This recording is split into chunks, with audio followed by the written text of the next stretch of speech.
कल हमने पढ़ी थी स्ट्रक्चर ऑफ नेफ्रॉन, सही है ना।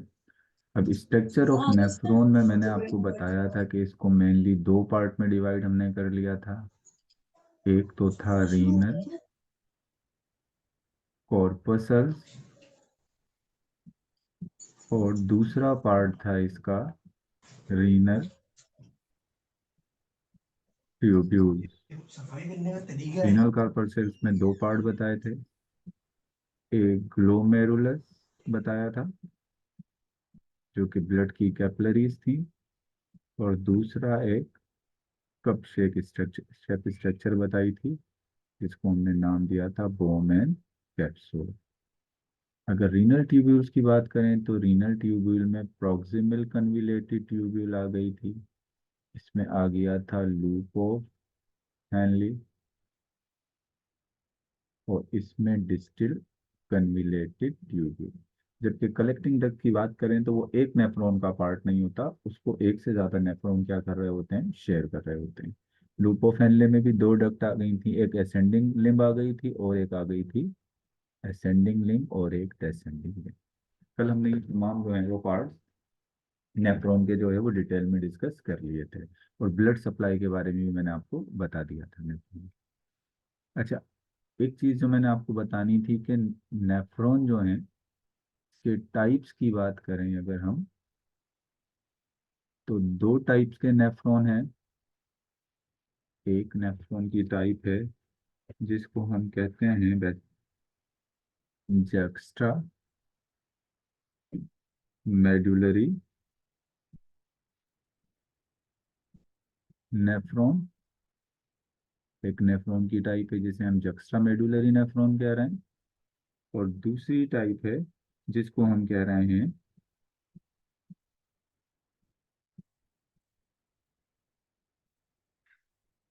Cortical nephron. एक जक्स्ट्रा मेडुलरी नेफ्रॉन हो गया, और दूसरा कौन सा हो गया, दूसरा हो गया कॉर्टिकल नेफ्रॉन। अब इसमें फर्क क्या होता है बेसिकली, तो जक्स्ट्रा मेडुलरी नेफ्रॉन होता है हैव लॉन्गर लोप ऑफ हैनले, जबकि कॉर्टिकल जो नेफ्रॉन है इसका क्या होता है विद शॉर्टर लोप ऑफ हैनले। अब अगर मैं यहाँ पर एक किडनी बना देता हूँ, ये किडनी है, ये किडनी का ऊपर वाला पार्ट है कॉर्टेक्स और नीचे वाला पार्ट है मेडुला। अब मैं यहाँ पर एक नेफ्रॉन बना रहा हूँ, देखें इधर। अब आप देखें इस नेफ्रॉन का जो लूप ऑफ हैनले है ये क्या है, ये बहुत लॉन्ग है, और किस में पेनेट्रेट कर गया है, वो पेनेट्रेट कर गया है मेडुला में। तो इस नेफ्रॉन को हम क्या कहेंगे, इसको हम कहेंगे जक्स्ट्रा मेडुलरी नेफ्रॉन, जिसका लूप ऑफ हैनले लॉन्ग होता है और किसमें पेनेट्रेट कर जाता है, पेनेट्रेट कर जाता है मेडुला के अंदर। यहाँ पर मैं एक दूसरा नेफ्रॉन बना रहा हूँ जिसका लूप ऑफ हैनले बहुत स्मॉल है, और वो स्लाइटली पेनेट्रेट करता है किसमें, कोर्टेक्स में, इतना पेनेट्रेट नहीं करता। तो इसको मैं कौन सा नेफ्रॉन कहूँगा, इसको मैं कहूँगा मेडुला में जो मेनली ये कोर्टेक्स के अंदर ही मौजूद है, तो इसको मैं क्या कहूँगा, मैं इसको कहूँगा कोर्टिकल नेफ्रॉन। अब बात ये आती है कि हमारे पास हमारी किडनी में कौन से नेफ्रॉन होते हैं, जक्स्ट्रा मेडुलरी नेफ्रॉन होते हैं या कोर्टिकल नेफ्रॉन होते हैं। तो याद रखिएगा कि हमारी किडनी के अंदर 50% जो है वो 15% जो है वो है कौन से नेफ्रॉन, जक्स्ट्रा मेडुलरी नेफ्रॉन, जबकि 85% हमारे पास कौन से नेफ्रॉन है, कॉर्टिकल नेफ्रॉन। तो मतलब हमारी किडनी में कॉर्टिकल नेफ्रॉन ज्यादा है बनिस्बत किसके, जक्स्ट्रा मेडुलरी नेफ्रॉन। इसके मजीद भी कुछ डिफरेंस है लेकिन आगे बताऊंगा। एक और चीज ये होती है कि juxta medullary nephron concentrated urine produce करता है। ये कैसा यूरिन प्रोड्यूस करता है, कंसंट्रेटेड यूरिन, सही है ना, जिसमें सॉल्यूट क्या होते हैं, ज्यादा होते हैं। जबकि जो कॉर्टिकल नेफ्रॉन है ये कैसा यूरिन प्रोड्यूस करेगा, ये डाइल्यूट यूरिन प्रोड्यूस करेगा। जो डेजर्ट्स एनिमल्स होते हैं ना, जो डेजर्ट में रहने वाले एनिमल्स हो गए, कैमिल हो गया, रेट हो गया, कांग्रो हो गया, इनमें क्या होता है, इनके अंदर हमारे मुकाबले में, हमारी किडनी के मुकाबले में इनमें एक्स्ट्रा मेडुलरी नेफ्रॉन क्या होते हैं, ज्यादा होते हैं हमारी मुकाबले में। तो ये बात हमने कर ली नेफ्रॉन की दो टाइप्स की। असल जो आज हमें पढ़ना है, ये पढ़ना था अभी आगे, फंक्शंस ऑफ किडनी। किडनी का जो फंक्शनल यूनिट है वो क्या है, वो है नेफ्रॉन। तो आज देख लेते हैं फंक्शंस ऑफ किडनी, यानी किडनी के फंक्शन जो हैं वो क्या हैं। बुक में फंक्शंस लिखे हैं, इसको हम यहाँ पर थोड़ा सा डिस्कस कर लेते हैं। फंक्शंस ऑफ किडनी, किडनी क्या काम करती है। और किडनी का जैसे हमें पता है, जो मेनली जो फंक्शनल यूनिट है वो क्या है, वो है नेफ्रॉन। अगर किडनी के बारे में बात करूं तो किडनी हमारा एक तरीके का होम्योस्टेटिक ऑर्गन भी है। होम्योस्टेटिक ऑर्गन भी है। क्यों? क्योंकि हमारी बॉडी में बहुत सारी चीज़ों को ये रेगुलेट करता है। वाटर को रेगुलेट करता है, वेस्ट को रिमूव करता है हमारी बॉडी में, ब्लड प्रेशर को रेगुलेट कर रहा है। तो इसका मतलब क्या है, ये होम्योस्टेटिक ऑर्गन भी है। और ये कुछ हार्मोन भी रिलीज करता है। तो इस वजह से ये क्या है, ये एंडोक्राइन ग्लैंड भी है, एंडोक्राइन ऑर्गन भी है। ये कौन सा ऑर्गन है, ये एंडोक्राइन ऑर्गन भी है। चलिए अब इसके फंक्शन देख लेते हैं कि ये क्या क्या काम करता है। तो अगर मैं इसके फंक्शंस की बात करूं तो फिल्टर ब्लड, ये किसको फिल्टर करता है, ब्लड को जो है वो फिल्टर करता है, ब्लड की सफाई करता है। ये मतलब समझ लें कि एक फिल्ट्रेशन प्लांट है जो क्या कर रहा है, फिल्टर कर रहा है किसको, हमारे ब्लड को। कैसे हमारे ब्लड को फिल्टर कर रहा है, काम असल में ये करता है कि ब्लड में से जो है वो एक्सक्रीट कर देता है, इसको एक्सक्रीट कर देता है ब्लड में से जो है वो वेस्ट, हमारे जो वेस्ट होते हैं, जैसे अमोनिया हो गया, यूरिया हो गया, यूरिक एसिड हो गया। हमारा जो मेन जो वेस्ट है वो है यूरिया। तो उसको क्या करेगा, उसको ब्लड से जो है वो निकालेगा।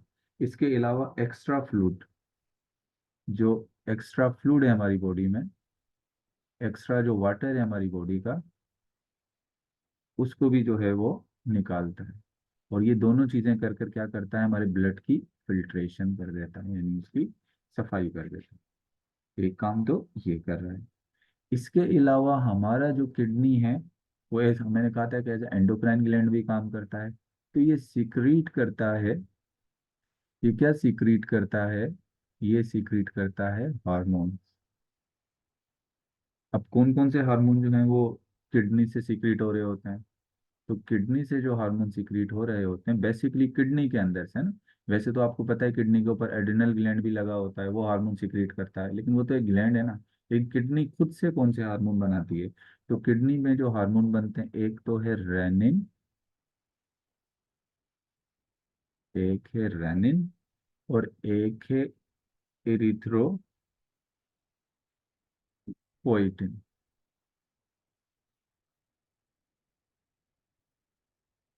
ये दो हार्मोन हैं जो कौन सीक्रेट करता है, kidney.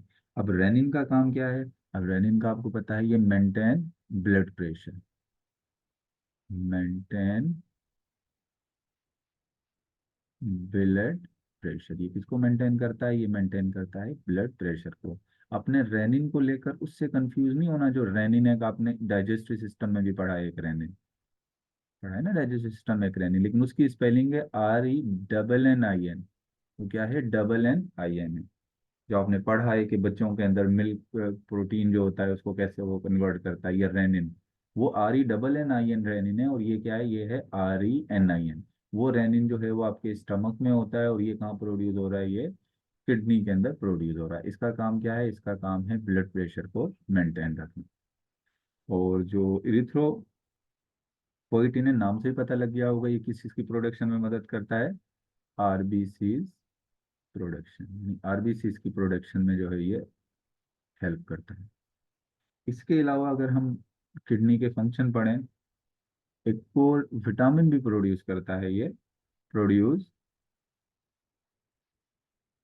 Active form of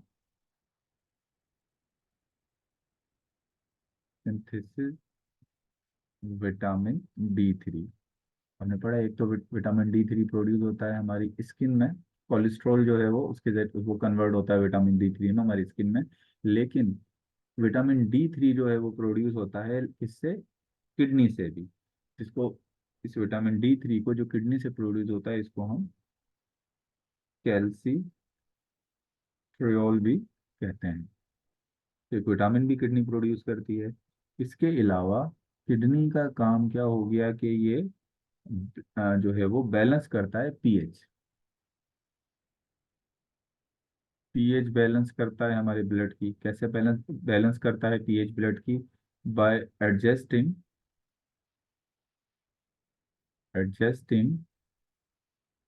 HCO3 bicarbonate ion and hydrogen ion. मतलब अगर आपके ब्लड के अंदर जो है वो एसिडिटी एसिडिटी ज़्यादा है तो हाइड्रोजन आयन जो है वो रिमूव होंगे। और अगर बेसिडिटी ज़्यादा है तो किसको एडजस्ट करेगा? HCO3 को। यानी इन दोनों को ब्लड में एडजस्ट करके ब्लड की पीएच को क्या रखता है? ब्लड की पीएच को मेंटेन रखता है। इसके अलावा क्या है? ये पहले भी बात कर चुका हूँ लेकिन रेगुलेट वाटर बैलेंस। हमारे बॉडी में किसको बैलेंस रखता है? वाटर बैलेंस भी रेगुलेट करता है। कैसे वाटर बैलेंस रेगुलेट करेगा? अगर आपकी बॉडी में वाटर ज्यादा हो गया है तो क्या प्रोड्यूस करवाएगा? Dilute urine. तो आपके पास कैसा यूरिन प्रोड्यूस होगा? डाइल्यूट यूरिन प्रोड्यूस होगा।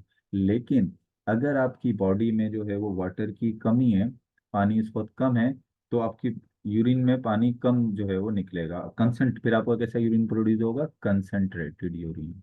यानी कंसंट्रेटेड यूरिन बनाने के लिए आपके जक्स्ट्रा मेडुलरी नेफ्रॉन ज्यादा एक्टिव होंगे। और डाइल्यूट यूरिन बनाने में कौन से नेफ्रॉन ज्यादा एक्टिव होंगे? जो है वो कॉर्टिकल नेफ्रॉन ज्यादा होंगे। तो मतलब ये रेगुलेट करता है वाटर बैलेंस को किस तरीके से? डाइल्यूट यूरिन बनाकर और कंसंट्रेटेड यूरिन बनाकर। अब ज्यादा पानी पियोगे बहुत ज्यादा तो डाइल्यूट यूरिन होगा एक्सेस। अब मिसाल के तौर पे आपके ब्लड में जो है वो वाटर की परसेंटेज कितनी है? 90। तो ब्लड के अंदर ये 90% ही तो रहेगा ना। अगर ये 95% हो गया तो 5% जो है वो डाइल्यूट यूरिन की फॉर्म में निकलेगा।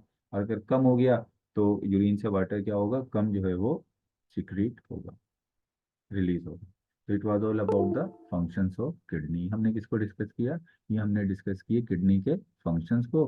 किडनी एक होम्योस्टेटिक ऑर्गन का भी काम कर रहा है और एंडोक्राइन ऑर्गन ऑर्गन का भी काम कर रहा है। और काम इसके क्या हो गया? फिल्टर कर रहा है ब्लड को, हार्मोन सिक्रीट कर रहा है, और जो है वो विटामिन D3 सिक्रीट कर रहा है, ब्लड की पीएच को मेंटेन कर रहा है, वाटर को मेंटेन कर रहा है। ये सब इसके इंपॉर्टेंट क्या हो गए? फंक्शन हो गए। जी क्वेश्चन ले लेता हूँ। क्वेश्चन ने सर ने किया है, सर ये जो विटामिन B3 स्किन में बनता है उसका क्या फंक्शन होता है? वही फंक्शन है, वो जो स्किन के अंदर बनता है वो भी आपकी इसमें बन रहा है या जो स्किन में बन रहा है। काम उसका यही है कि आपकी जो है वो इसमें बोन्स के अंदर कैल्शियम को एब्जॉर्ब होने में, कैल्शियम और फॉस्फेट के एब्जॉर्ब होने में क्या करता है? हेल्प करता है। वैसे और भी फंक्शन है लेकिन मेन फंक्शन इसका यही है कि हमारी बोन्स के अंदर कैल्शियम को एब्जॉर्ब होने में क्या कर कैल्शियम और फॉस्फेट जो मिनरल्स होते हैं उनको एब्जॉर्ब होने में मदद करता है। इससे रिलेटेड कोई क्वेश्चन हो तो करें, इसके बाद फिर हम आगे चलते हैं। तो मैं रिमूव कर रहा हूँ। तस्वीर लेनी है तो ले लें इसकी स्लाइड की।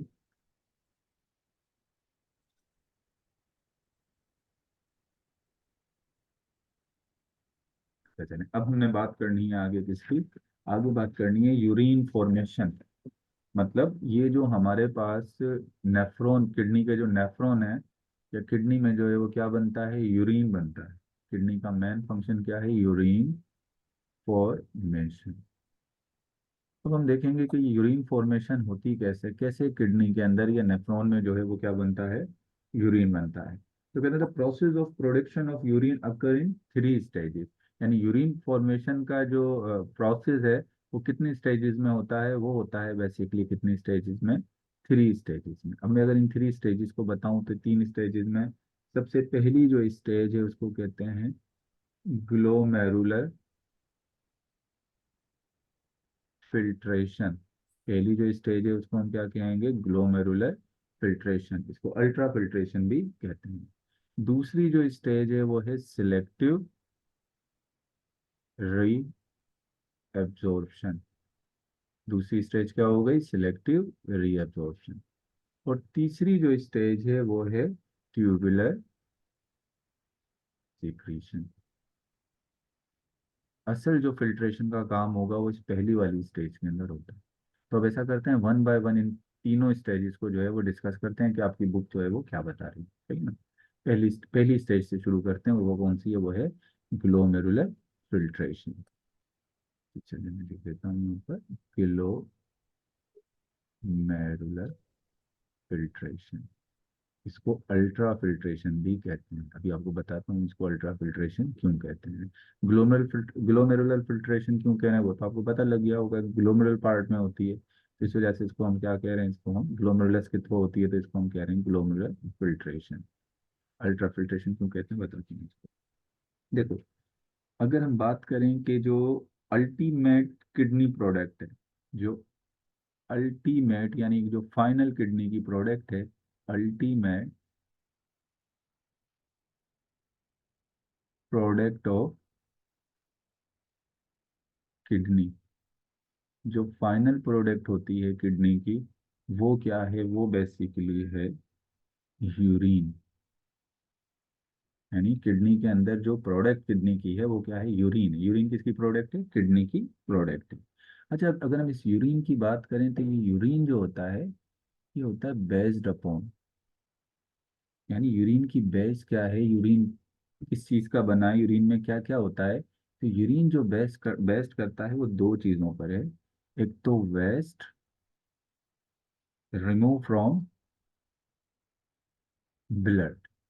अब मिसाल के तौर पे अगर मैं कहता हूँ कि ये मैंने एक बीकर में ये एक यूरिन है, फॉर एग्जांपल इसको आप ह्यूमन का या एनिमल का आप ये यूरिन ले लिया हमने इसमें, सही है। ये क्या है, ये यूरिन है। अब ये यूरिन किस चीज़ पे बेस करता है, इस यूरिन में क्या है।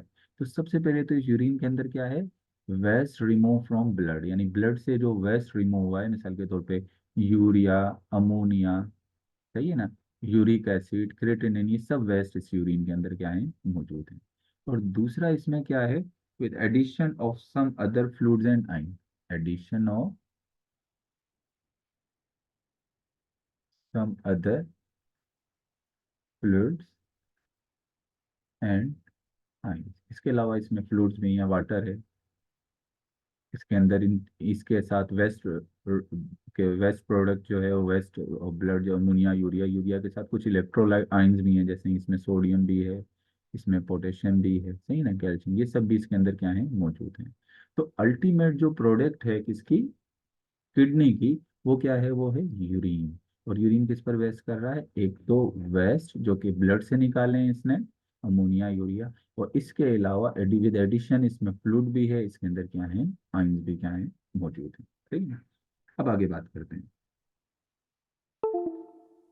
इसके अलावा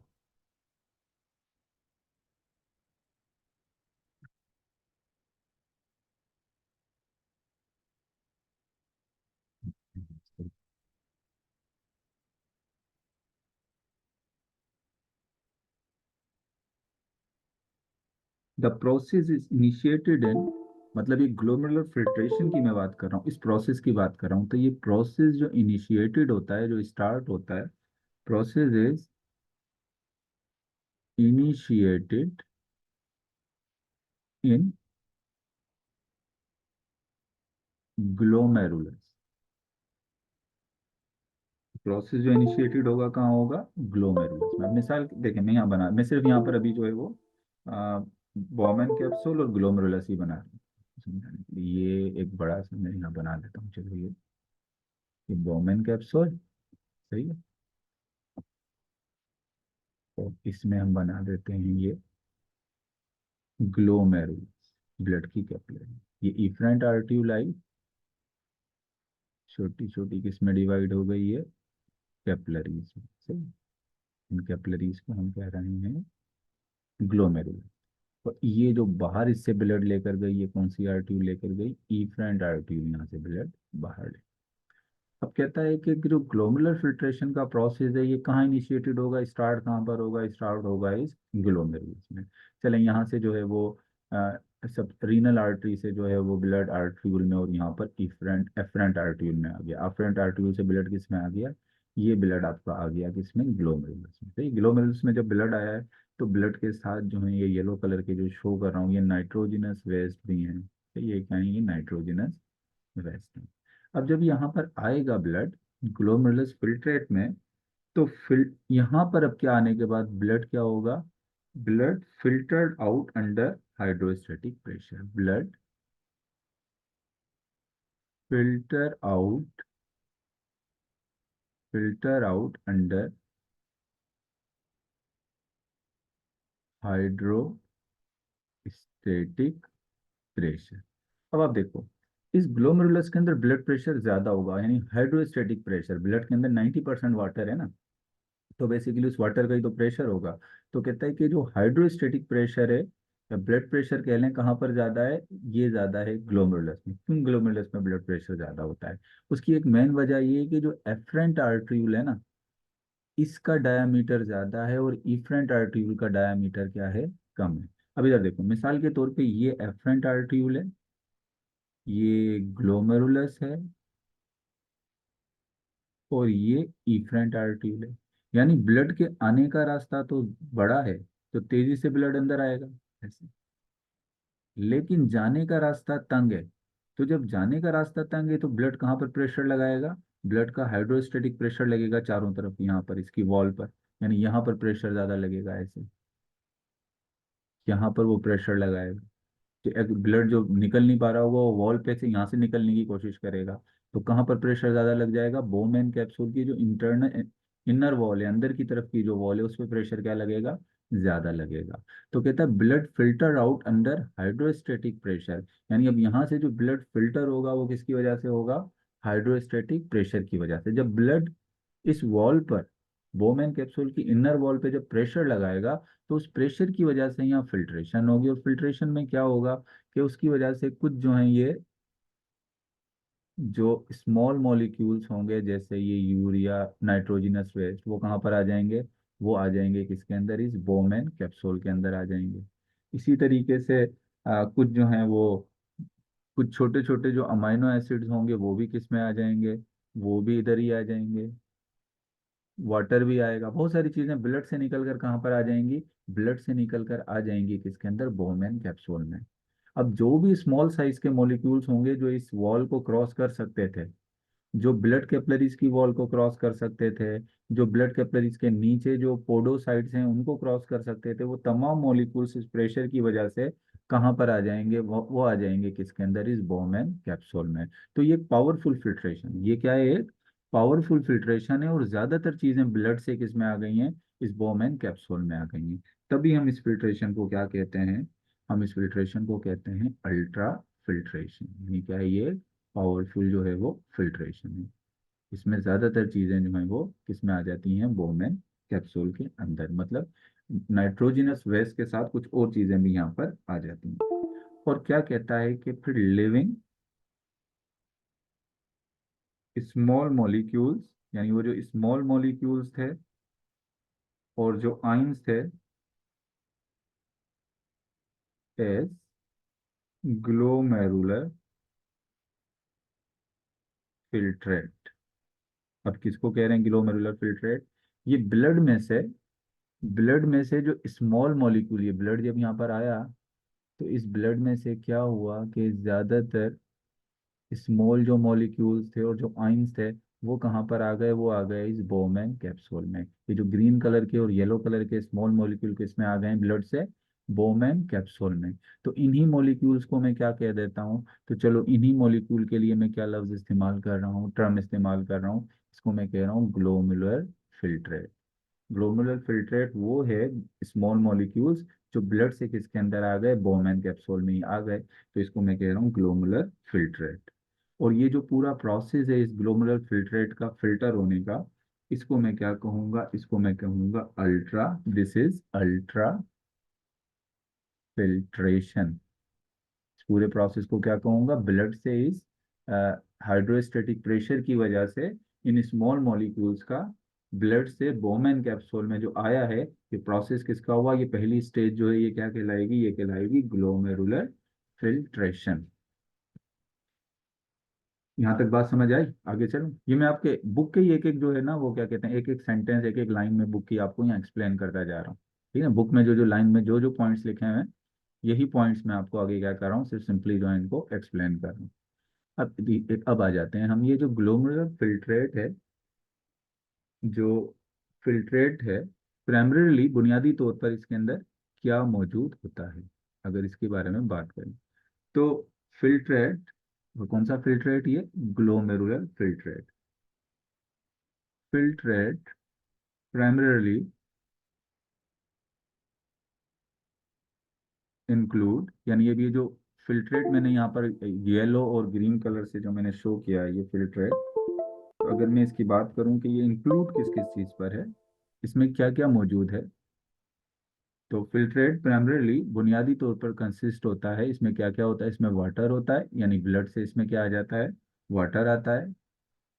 इसके अलावा इलेक्ट्रोलाइट्स आ जाते हैं, इलेक्ट्रोलाइट्स किसको कह रहे हैं, सोडियम, पोटेशियम, ये सब क्या कहलाए जा रहे हैं, इनको हम कह रहे हैं इलेक्ट्रोलाइट्स। तो इसमें क्या आ गया, इसमें आपको इलेक्ट्रोलाइट्स भी मिलेंगे, इसमें आपको कुछ अमाइनो एसिड भी मिलेंगे जो स्मॉल साइज के अमाइनो एसिड थे, इसमें आपको कुछ अमाइनो एसिड्स भी मिलेंगे, इसमें आपको बाइकार्बोनेट आयन भी मिलेंगे, इसमें आपको क्या मिलेंगे, बाइकार्बोनेट आयन भी मिलेंगे, इसमें आपको नाइट्रोजनस वेस्ट भी मिलेंगे, और नाइट्रोजनस वेस्ट में क्या क्या आ जाएगा, यूरिया, सबसे ज्यादा जो नाइट्रोजनस वेस्ट हमारे पास होता है यूरिन में वो यूरिया ही होता है, यूरिया, आपको इसमें यूरिक एसिड भी मिलेगा, इसमें अमोनिया भी मिलेगा, इसमें क्रेटिनिन भी मिलेगा।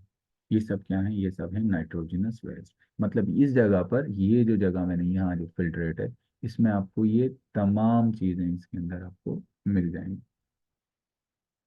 तो फिल्ट्रेट में अगर आपसे पूछा जाए, कोई क्वेश्चन आ जाता है कि बताएं chemical composition of glomerular filtrate, यानी ग्लोमेरुलर फिल्ट्रेट में क्या क्या चीजें, कौन कौन से केमिकल मौजूद होते हैं, तो आपने ये सब बता देना है कि उसमें ये चीजें जो हैं वो मौजूद हैं। अब आगे चलते हैं, आगे बात करते हैं। अब कहता है कि ये जो ग्लोमेरुलर फिल्ट्रेशन है, मेनली ये किस चीज पर डिपेंड कर रही है, कहें तो ये ग्लोमेरुलर फिल्ट्रेशन की मेन वजह, यहाँ कौन सा प्रोसेस, कौन सी चीज थी जो इस प्रोसेस की मेन वजह बना है, किसकी, ग्लोमेरुलर फिल्ट्रेशन की। तो ग्लोमेरुलर फिल्ट्रेशन रेट, यानी जो ग्लोमेरुलर फिल्ट्रेशन कितने हो रही है, कितनी तेजी से हो रही है, किसके डायरेक्टली प्रोपोर्शनल है, इज डायरेक्टली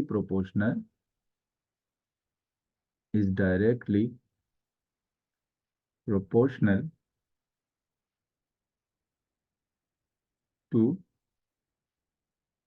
हाइड्रोस्टैटिक प्रेशर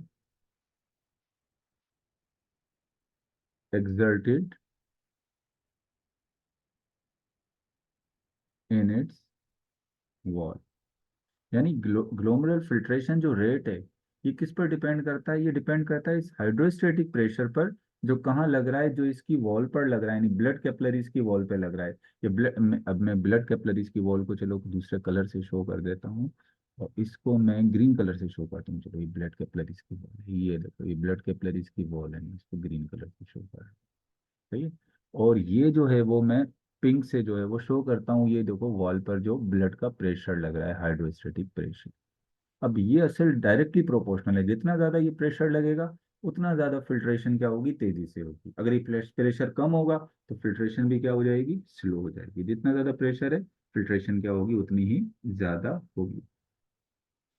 अच्छा, इसके अलावा ये जो प्रेशर है, the pressure is increase due to, अब ये हाइड्रोस्टेटिक प्रेशर बना क्यों है, इसकी वजह क्या है हाइड्रोस्टेटिक प्रेशर की, तो ये जो प्रेशर है ये क्यों इंक्रीज हुआ है, हाइड्रोस्टेटिक प्रेशर यहाँ बढ़ा क्यों। बाकी तो हमारी ब्लड, हमें पता है हमारी ब्लड कैपिलरीज में ब्लड का प्रेशर कम होता है, लेकिन ये वाहिद ग्लोमेरुलस, वाहिद ब्लड कैपिलरीज हैं जिनमें ब्लड का प्रेशर या हाइड्रोस्टेटिक प्रेशर क्या है, ज्यादा है। दो दिस प्रेशर इज इंक्रीज्ड, इसके इंक्रीज होने की वजह क्या थी, ड्यू टू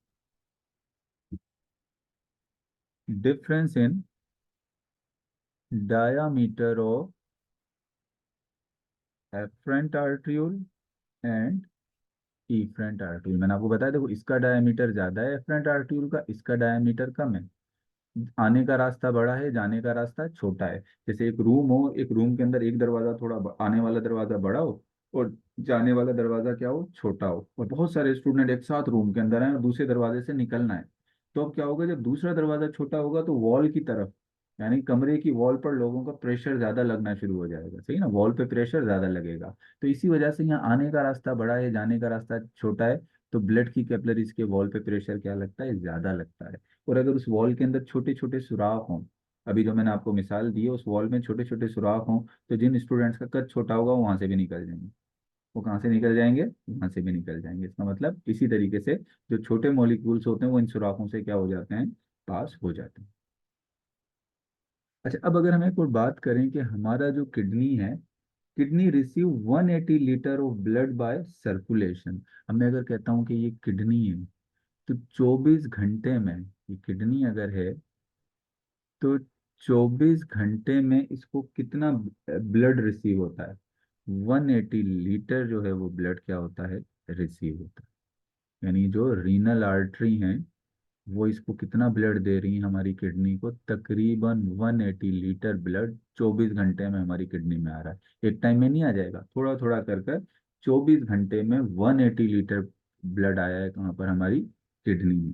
और उसमें से इस इस ब्लड की सफाई करने के बाद आपका जो मिसाल के तौर पे यूरिनरी ब्लैडर है, यूरिनरी ब्लैडर, उसमें जो 24 घंटे के अंदर जो यूरिन जमा होगा, जो यूरिन होगा, वो कितना होगा, वो होगा तकरीबन 2.5 लीटर अबाउट। इसके साथ भी अबाउट लिख लें क्योंकि थोड़ा बहुत फर्क आ सकता है, ये नॉर्मल कंडीशन की बात कर रहा हूँ कि नॉर्मल कंडीशन में आपकी किडनी में 24 घंटे में जो ब्लड आएगा वो कितना आएगा, 180 लीटर।